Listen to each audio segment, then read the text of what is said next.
lẹ́ni bẹ̀yẹn o nílé lóko ẹ sì kú dédé àsìkò yìí. Hello everyone, it's Aderunke. I hope your day is going well.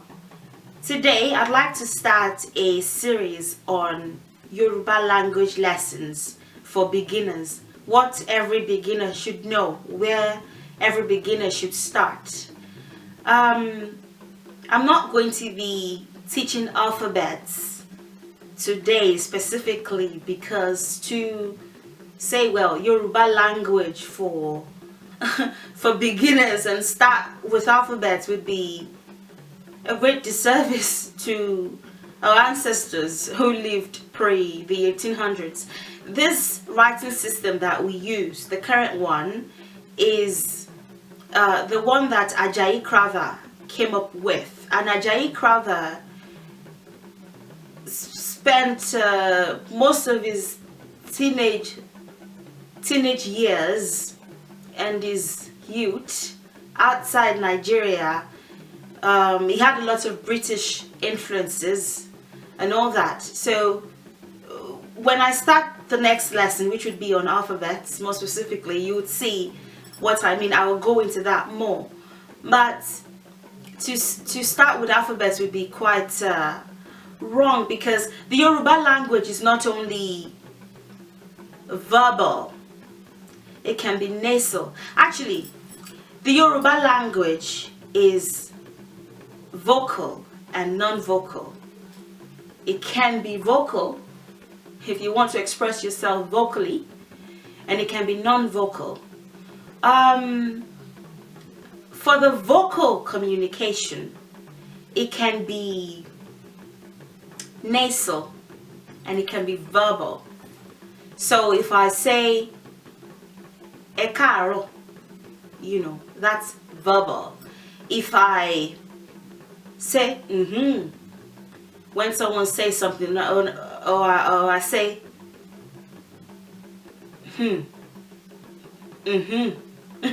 I've communicated. That's a language, you know. So that's the Yoruba language for you. It is under the vocal communication that you have the alphabets and the vowels and things like pronunciation come into place, and pitch and tone. So this is the tone that you use when you're talking to someone, and this is the tone that you must ensure that you don't use. And even this, when you extend or expand this word, or you stretch the pronunciation out, this is what it means. Things like that. For the non-vocal, we have the use of symbols and the use of art, even gestures. It's a form of communication. Recently, I made a video on why Yoruba women kneel and Yoruba men prostrate. Of our gestures, kneeling and prostrating are the ones that are the most popular, especially outside the country. So I sort of clarified the misconceptions that people had about those. Maybe many people still have, but haven't seen my video. Gestures. When you kneel, when you prostrate, when you do this, it has a meaning. When you do this, it has a meaning. When you do this, it has a meaning. You know, gestures. With communication via art, you see the use of wood, iron, brass, clay, plants. What other things are we known for, especially historically, for working with? For the arts, the non-vocal communication, you have art. So that was how our ancestors recorded things. If you go to a place and you see certain clay molds, or on the wall you see certain animals depicted, it tells you something about the kind of else that it was. Don't be fooled. Don't be fooled. A kind of impression is created about our ancestors that because they did not read, our ancestors could read and they could write, but they did not use letters that the British used. They did not use that writing system. And you find it in other cultures, especially the ones that are most popular, that are more fantasized about than the Yoruba culture, like in ancient Egypt. You see the use of symbolisms. That was how we communicated as well. So if take when you started watching the video, let's say the intro, you know, there's a chameleon there and it's standing for something. I'm using the chameleon as a symbolism for an incantation, which is Abatala Gemobada Lurisha Okingba. Sort of like a wish for myself that whatever I lay my hand on or whatever I wish to do will be successful. So symbolisms, we also communicate through symbolisms. Art. With the art department, as a result of the stealing of our art, a lot of history has been lost, which I will focus on separately. There's a very dark, very painful past when it comes to the stealing of our art, and it goes way back to Portuguese traders. And it's like, let's say you give somebody a gift of a sculpture, you know, and the next time they return and they want more of that art, maybe they presented it to somebody, the person liked it, instead of asking politely, they start to steal with force. You know, a lot of history has been taken away with our art. The interpretation of art, for example, is another thing that is not taught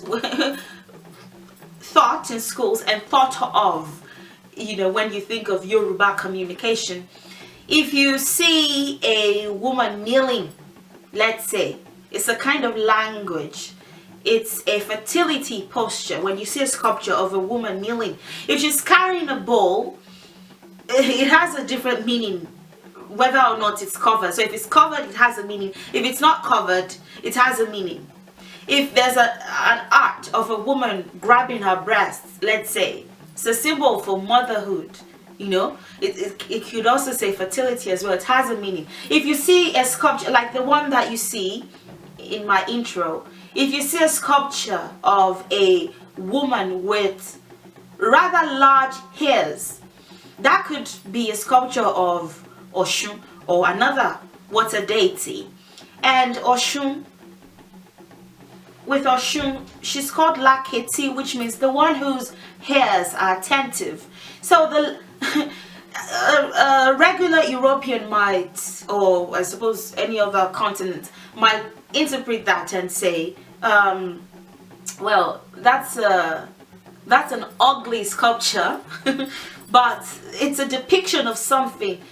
You're saying that this mother figure represented with the carving or the mold is that of one who is very attentive to the descendants or to the children who call upon her for help when they're in trouble or when they just need comfort, you know. Or if you see a sculpture with rather large breasts, maybe even somewhat larger than the waist or the frame, you know, it's like enough nutrition and feeding for everyone. That is Yoruba art. I hope I'm not forgetting anything, because I said we work with iron, wood, brass, clay, dye, plants. Another thing is Àrokò. That's another aspect of Yoruba language that I will be covering. Àrokò is the use of symbolism. You use symbols to communicate. So let's say it's quite interesting that somehow these things are very, very unexplored, you know, very, very underexplored. If our ancestors wanted to communicate with somebody, they would use symbols. Anything can be used as a language. Anything, all items are a language. If I'm quarreling with somebody, we're two guys fighting, and I miss my friend terribly, and I want to reconcile, I can call my oldest child, or my youngest child, if they're old enough to walk the distance. I can give them a wrapped machete, let's say, and I can give them a small akerebe, a container of palm wine, you know, and I can say, take it to my friend and tell him to pick one, you know. And the child goes there and says, Eku kale, you know, Eku joko, Eku she, Baba mi ni ki n gbe fun yin, pe ke mu kan, you know, pick one. So if they pick the machete, they still want to fight. They're still very mad. If they pick the palm wine instead, they want to have a meeting. They want to drink over the argument and forget about it. If they do not pick either of the two, it means they're not sure. They're still thinking about it. You know. So the use of symbolisms, or if a man that is in love sends oranges to the lady that is in love with, and he sends them day 1, day 2, day 3, day 4, and he keeps sending them, keeps sending, is saying that he's in love with her, basically. If an Ifa priest is in need of help, let's say, he might send his Iroke Ifa through maybe one of his students, or like attendees, or like maybe even his own children, you know, might say, Loba mi mu fun ewe bi ni ilu odikeji, you know. The person would know that they're in need of help. One thing that I find with non-verbal communication is it helps people who are, it just helps. There are aspects of it that are sacred, you know, and it helps people that are not exactly communicative, people who are not really talkers, who are more introverted, you know. With verbal and non-verbal communication, everyone is catered for. With verbal communication, we also have metaphors, so verbal metaphors, which is symbolism, but verbal symbolism, you say something, but you're saying something else. If someone calls me, let's say, especially if like I'm an Ifa priest, someone calls me and wants to discuss something, but it's not really the right place. Maybe I'm in a public transport, or you know how Nigeria is, and how they, because of its very high Christian and Muslim population, how they, things that people who are Isheshe devotees, things that they have to go through, which is a video for another day. But let's say I'm in a public transport and I feel like, well, there'll be too many eyes on me, I can't really discuss this here, plus it's too sacred. I can say let's say. There are ants on the surface of the divination tray, which means there are people who really shouldn't be listening to what I have to say here, so I will call you back. So the use of symbolism is also present in language. The Yoruba people don't really believe in oversimplifying communication, talking too literally. So we say, Aboro lan so fo moluabi to ba denu adodidi. A person with good awareness, with good intuition, what some would say with good character, with good form, would understand something that is said non-literally, will pick it up quickly. You see, what that translates to, aborola, so for moluabi to ba denu adodide, is half a word is what we say, or half a statement is what we say to a person who is aware, who is conscious, whose character is in the right place. When it gets in them, that is when they hear it and it gets to their mind, they would translate it to themselves fully. Not everything has to be said verbally. If you listen in on Yoruba people communicating, especially people who really speak the language to some degree, many times I try not to even put myself in that category, because when you hear people speaking with depth, you are just awed. You may notice that there's a lot of infusing metaphors with personifications, with proverbs, with gestures, with, so just like the metaphor that I explained, except you are talking about things that are mundane, like go bring me a cup, I'd like to eat amala, or things like that. It's different. If you're talking about something that is sacred, there's a way that you kind of have to talk. You don't have to say, you can say that someone is stupid without actually saying that someone is stupid. You don't have to spell it out. You don't have to hurt anybody, but really that's not the reason. It's not the rationale behind that. It's not, oh, so that you don't hurt anybody. We just don't believe in the oversimplification of communication. Another aspect of non-verbal communication is even drumming.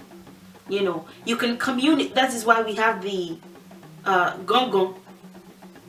We have the talking drum. You can tell somebody that is 3-4 meters. I don't know what that would look like. 3-4 meters. That's not too far away. But that is within a distance in which they can hear you. You can tell them something without yelling or without saying it. So if I want to tell the king, I'm the drummer. I'm one of the drummers that stay at the entrance of the land that has been demarcated as, let's say, Idiose. Let's say Idiose. If I want to announce someone's presence, I can drum. I can say to the king, and then most kings, and I think even till now, I can't say all, but most kings used to be able to decipher what the talking drum was saying. As a matter of fact, they would play games with that. Not kings, but people. Somebody who drums something, and they would ask, who can interpret what has just been said? That's a form of like game as well. You can, interpret that. So the king would hear Kolade Tide, Kolade Tide. Maybe Kolade is the name of the prince. He has arrived, So the king would know to either adjust or, I don't know, maybe come out to meet him, or whatever. Yeah, that reminds me. I just said king. I just said king because I'm speaking English. You would find that a significant part of learning the Yoruba language is unlearning things that you owed to be the truth. Things that you probably were told, especially for people who have taken lessons before now, or people who have spoken the language since birth that may have never paid attention. On learning things that you ought to be true. The word Oba, for instance, does not mean king. You may have been told that, and I believe I'm one of those people who has at some point taught that. in the beginning of my making videos, I suppose, if I remember correctly, I was trying to, I suppose, fit in. I mean, there wasn't really much. I don't think anybody was doing what I was doing yet, but I was trying to I wasn't going into details, is what I'm saying. I was thinking, well, a majority of my audience would be Christians, and maybe they won't be too interested in this detail, so I was just glossing over things. I wasn't really, I wasn't trying to be weird. You know, Oba does not mean king. It means somebody who presides over, who protects. That is what Ba is. If I say there's Ba, which is what you say about perch, and I'll get there. I'll get to tone marks as well. Just talk on it a little bit. Ba is the word that we use for perch. Ba. The bird lands, you know, on the ground. Ba.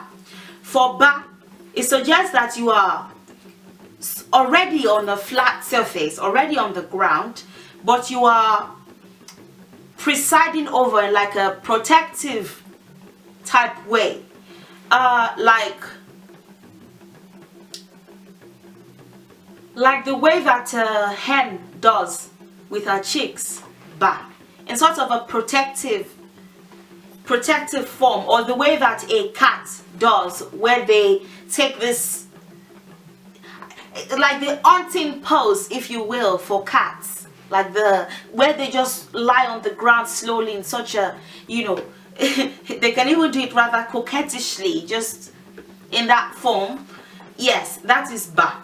So when you say Oba and you translate it as king or somebody who presides over, you have the wrong mental picture.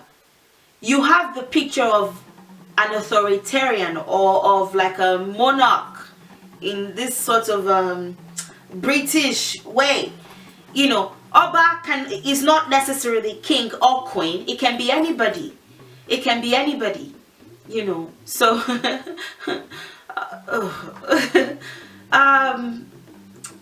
Kabiesi is not king, it's not queen. It's like an epithet that ended up just becoming like the name that rulers are called rulers. So if I keep calling you wonderful, wonderful, wonderful, wonderful, and maybe somebody hears me call you wonderful, and everybody just start calling you wonderful, although that's not your name, is that kind of thing. Kabiesi is there's none like you. Kabiesi, there's none like you. So that is what that is. So if I'm a teacher and I tell you Kabiesi is king, goodbye. I've not done you any help. I've done you a great disservice, because I've disconnected you from the beauty of the word. So a lot of the Yoruba language, well, what is thrown around as the translation to Yoruba words, are incorrect. They are shallow. They don't convey anything. They don't convey anything, and I'm pretty sure the ancestors are sad about that, because each word is a record. Each word is a record. Ika, let's say, is another word like that. Ika. Ika is what they call wickedness. What we translate to, I guess I can't really blame anybody. You just have to translate. It's stressful trying to like transliterate, and I find that compared to channels that do what I do, I get like lower attention spans, just because I try to like dissect, which is annoying for many. Ika, with most Yoruba words, the way that they were formed, you combine I, A, O, you know, you combine prefixes like that, you slam that to a verb. Verbs came first, and to make them nouns, we would typically add, let's say, we, for instance. way is to wrap around, something that wraps around something, that is around something. So a way, we slapped a with way, and it became a way, something that is used to wrap. So that infers, that tells you something about what our ancestors were doing with leaves. You know, they could have, one, been describing the way leaves wrap around trees, the way they form around trees, or what they would have been used for at the time. They could have used them to wrap food. They could have used leaves to wrap some, like your wrapper. You know, you prepare a meal, you want to ensure that it is fresh when you get to your destination. There's a certain type of leaf that you can, it could be a wiogede, banana leaves, let's say, for instance. You wrap your food around that. So if you just say ewe is leaf, you know, and you just, which I mean is I find that when I was doing the over breaking down, like, some people couldn't even stand me at all, so I had to like tone it down a bit. But you know, I suppose maybe I would do that more. Maybe just go into details of words, just lightly, not go too far, but lightly, so that a lot of people would know. The language records itself. By dissecting each word, you know what our ancestors were thinking. Ika is what they call wickedness, or a wicked person. What we call, I said they, well, because it's not quite it. Ika is not wickedness. Ka can be to, ka basically is to express. It's to express. And there's something about, oh well, I haven't talked about tone marks separately yet, I will. There's something very grounding about that ka. You notice that the tone is do. I'll get there. Is to count, is to recount, is to basically express. To express. So whether you are expressing something, to enumerate upon, basically. So whether you are counting something, you're counting money, let's say count. Mon ka owo, I'm counting money. It could be to confess. You know, it's a form of expression as well. You're enumerating upon something that you've done. That's also ka. Okalano, you know, she confessed, she or he or it. See, that's another example. Our pronouns are not gender differentiating. So when I say o ka lano and I immediately say she, it doesn't have to be a she, it can be a he, it can be a it, you know, it's sort of 5D in that way. She recounted or counted what she had done. She expressed what she had done. So oka, ika is something that is done, that one confesses, that the perpetrator confesses. That is what it means when you break it down. I is the prefix that is slapped onto ka. Something that is done, that is expressed, and in this case, something wrong. Ka may give the connotation in and of itself is not negative, but with the way that it has been used, you know, especially by our ancestors 4,000, 5,000 years before now, you know, ka, an expression, you express something that you've done. So it's not necessarily wickedness in and of itself. It's not that word is not necessarily wickedness in and of itself. Something that one does. And see, even the word encourages you to say what you've done if you've done something wrong. If you've done something wrong, don't be too proud not to express it, not to let it be known. So that's another thing about the language. Ikun, let's say, kun is to growl. Kun is to growl. It's to growl. Ikun, something that growls. Ikun is different from ekun. Ekun, is the prefix that is added there for a reason, because it's a noun. There's a particular context that is fitting there. That is why it is e.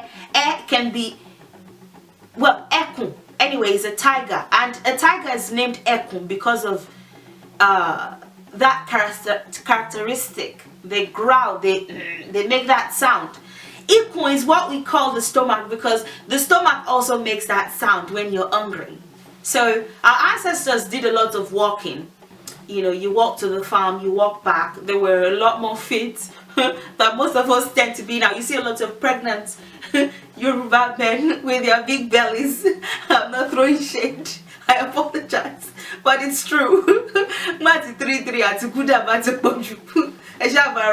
Anyway, so they kept fit that way. Now, upon walking, their stomachs would have made like "I'm hungry" sounds. So that sound that your stomach makes when you're hungry, ikun. That is why we call the stomach that, ikun, because it growls when it's hungry. We have reasons, as opposed to the English language, in which you say, well, even the English language isn't original, is it? You know, it's a rough combination, rough, modified, over modified combination of Greek, Latin, Roman, in many cases, like with words like vis-a-vis and all that, even French words. It's not very adamodredeni, it's not in and of itself original. So if I tell you that this is a cat, if I tell you that this is a cat, you will believe me simply because it's just what you call it. But if I say, well, why do you call it cat, you may not necessarily know. That shouldn't be done to the Yoruba language at all. We should try whenever we can in our minds, especially for those who are a bit now versed or will be soon, which may include you. If you're not versed yet, we should think about what words mean in and of themselves. You take a word like aja, for example, which is what we call dog. A dog dashes. Ja. If you say kule mati jaja lano, kule ran amok, ran mad, you know. So run, ja, anyways, to it has homonymal tendencies, so it can be to cut off from, like otijaora, let's say, tore nylon, you know, cut the nylon from itself, or cut a part of the nylon or something, you know. Ja, it could be to cut from, it could be to run or dash from. So because the dog does that, we give the dog the name Aja, the one who dashes off. So if you call your dog, let's say you give your dog the name Ajasa, the dog comes running to you. The dashing that the dog does, we were able to domesticate dogs first. I think they just came to us and they did not want to leave. They didn't want to leave us. They, as the story goes, they sort of like, there are many fables, there are different accounts, but as the story goes, they just started to draw closer and the humans would feed them. I don't think humans, like, dogs just knew that they were supposed to be with us from day one, but not all dogs, not all dog-looking breeds, not like the wolves or anything. And even the Native Americans may have experiences with them in cases in which they, although they were wild animals, you know, then, and they still are now, they had a somewhat domesticated relationship with them, in which they didn't necessarily live with them, but each party respected each other. So a lot of native sacred communities would relate to that. with dogs, they kind of just came to us and didn't leave. I'll try to find the full story, although there's no real full story. Nobody even knows the exact moment that the dog came and said, I like you guys. I might as well just stay here. You know, nobody is exactly sure. But yeah, let me think of something else. Ako, for example, ko is to crow. The way that the bird does it, more specifically the way that the N does it, to crow.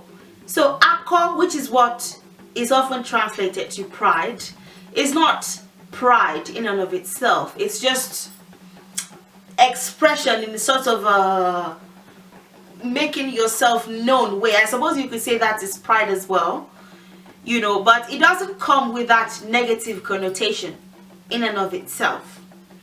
Another thing as far as unlearning what you've already learned is concerned, unlearning certain things that you may have learned is, for instance, the cultures differ. For instance, if I say ekaro and I say, what does that mean? And you say it means good morning, I would say, oh, yes, that is what it means. Goodbye, thank you. But it's not what it means. Ekaro is not good morning. Why does the morning have to be either good or bad? You know, why do you have to put a label on the morning? It's just the morning. It's just to be acknowledged. So we use ku to acknowledge something that happened in the past, or is happening, or will happen. Ku is like, there's no perfect English translation, unfortunately, but it's like expressing the sharing of this moment with you, or acknowledging the presence or occurrence of this thing, whether it has happened, it is happening, or it will happen. It's an acknowledgement word. So if I say ekaro, I'm saying, especially if I'll get there next. If I say ekaro, I'm saying acknowledgement on the morning. I'm not necessarily saying good morning. It doesn't have to be a good morning. I'm just saying I'm acknowledging you for this morning. Eku, that is acknowledgement for your experience of this morning. Eku aro. It's not good morning. It doesn't. The English language can sometimes make you very pretentious. How are you? Fine. Good morning. Good morning. Hi. When you don't feel like it, but you have to feel like it. It's like but it's not a good morning for me. Good morning. It is a good morning for you. Do you get it? You know, you don't over express yourself. You just, you know, that tight upper-lipped, upper-class Britain type life. But it's not our culture. It's not our culture at all. Our culture, our language, it's not even our language. Our language is deep, it's expressive, it's emotional. It's emotional. The language is tonal. That's another aspect. The language is tonal. So if how you raise your tone when you pronounce a word and how you lower it, say something. It's there's a musical aspect to it, and I've already thought tonal marks, but somewhere around this series, maybe my second or third or fourth video, I'll talk about tone marks, especially as far as word formation is concerned. The word records itself. It tells you something about what was felt when the word came to be. Normally, with any language, even with the English language, when you raise your voice, if someone knocks on my door right now and I say, come in, you know, I'm just saying come. But if they keep knocking and I say, come in, you know, that means something. That means something. The raising of tones, the fluctuations between the three tones, the do, which is the tone that goes down, do, do. That's the tone. The re, and the mi. The fluctuations between the three tell you something about how it is to be felt. Iya, let's say iya. That's the word for mother, or ye, or baba. You know, words like that. Or mama. Look at how high it goes. Do, mi, do, which is the lower tone. Like I said, this is the down tone, this is the middle tone, this is the upper tone. Do, re, mi, do, mi. Notice how it goes. Like, it tells you something. Especially the syllable that a word ends with. It tells you something. Many times, depending, sometimes it could be used to infer something historic. Sometimes it could be used to express an emotion. Sometimes it could be used to express like a part of the culture. It's a code. It's the language itself records itself. The language itself talks about itself. Iya, baba, ye, mama. It tells you something about how parents are to be regarded, how a father is to be regarded, how a mother is to be regarded. You know, ika. Let's say the act of doing something that you have to recount and confess for. Now we would translate it as, oh, it's just wickedness. Ika is wickedness, not something that you do, or being that person that has done something that needs to be recounted or explained or confessed. Ika. It's a very grounding thing. Ka. You know, it's like groundedness inferred. Ka. The way that it had you, even if you're counting something, you know, or you're expressing something, there's a level of groundedness. It's like laying something flat on the ground. The way that you would throw dice, not dice, the way that you throw calories or throw knots, you know, to get a clearer picture of something. The way that you would throw things on the floor to get a clearer picture, even with divination and other things. Or you throw seeds on the floor so that you can see how many you have.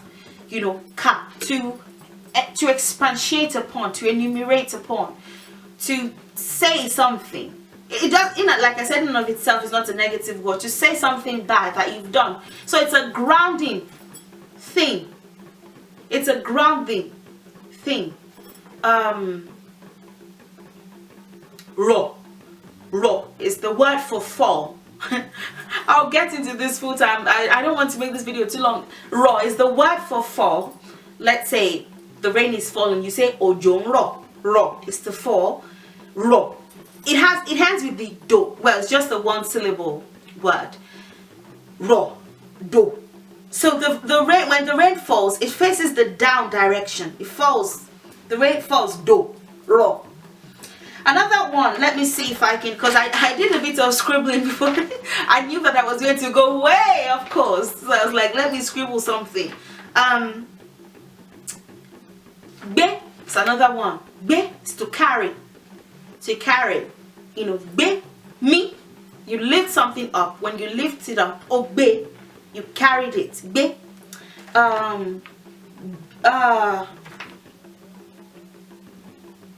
Let's see. Back as well. Back to sweep. When you sweep something, you take dirt away from the floor. You take dirt away from the floor, especially when you're using the traditional broom. I can go on and on and on. I can go on and on and on about words like that. I don't want to get too into it. Yeah, okay, I'll talk about it separately. It will be part of the videos on this series. This is just to give you like an overview of the things that I will be touching on in this series. Another thing is homographs and homonyms don't exist.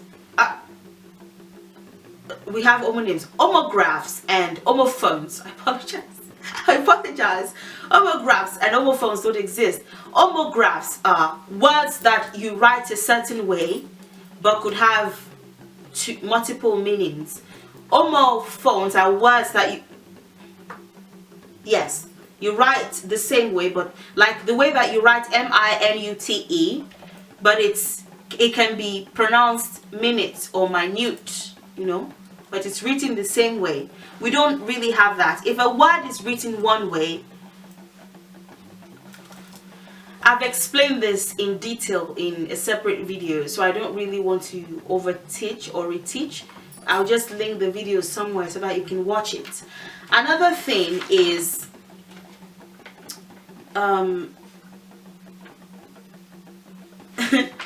I wrote here that it's not a deceptive language. It really is not. You know, there's just so much that can be said. There are just so many facets that one can go into, but I will treat them separately in each video. This is just to give you an overview. Don't be overwhelmed. That is the language for you. There are intricacies, you know, even with respect.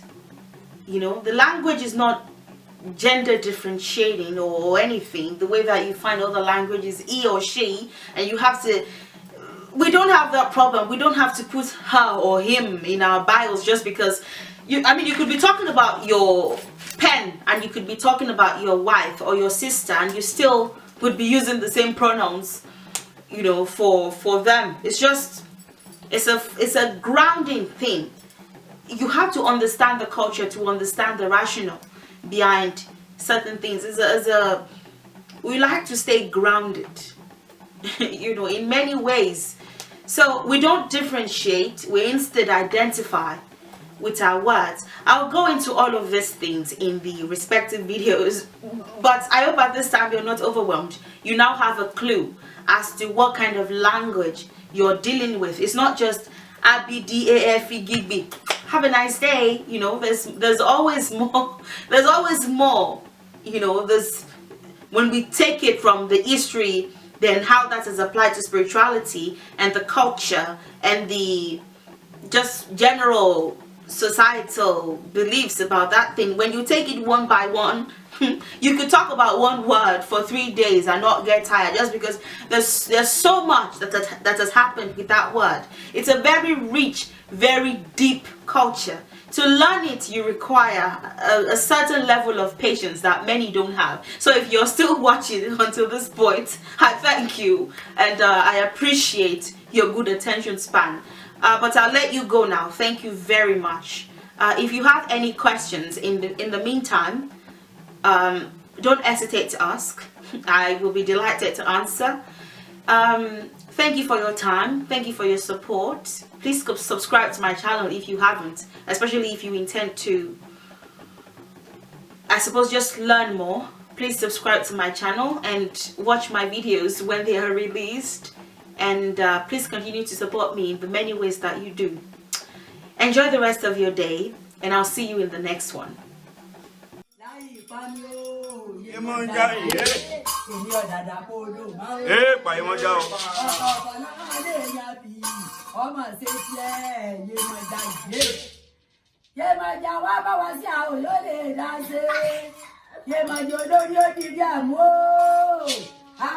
Bí màmá ṣẹlẹ̀ o sá bàbá mi ààrẹ mo máa jẹ́ rọ́ọ̀nù láyé ìpamí o.